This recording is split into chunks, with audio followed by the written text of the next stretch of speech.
Сохранение исторической памяти о вкладе народа Абхазии в победу в Великой Отечественной войне, в том числе благоустройство мемориалов, обелисков воинской славы, воинских захоронений, станет возможным благодаря проектам Фонда президентских грантов Российской Федерации.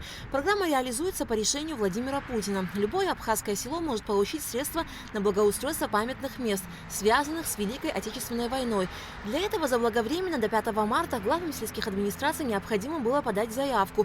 Чтобы знать точную картину о том, куда направить поддержку, представители Фонда президентских грантов проводили семинары для руководителей поселков, сел, представителей районов. В каждом селе, в каждом административном отделении в Абхазии, как и везде, имеются памятники, имеются захоронения, имеются обелиски, то есть все, что связано с войной, и многих из них они нуждаются в восстановлении, в ремонте.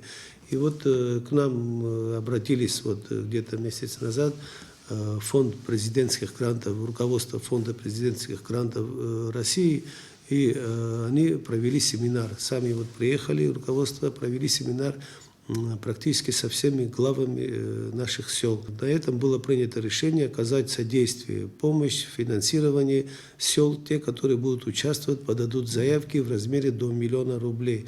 Всего было подано 69 заявок от сел. В настоящее время одобрили 25 проектов, остальные на рассмотрении. В 4 селах Окум, Бедия, Дзукта и Магадыр уже приступили к восстановлению мемориалов, обелисков воинской славы.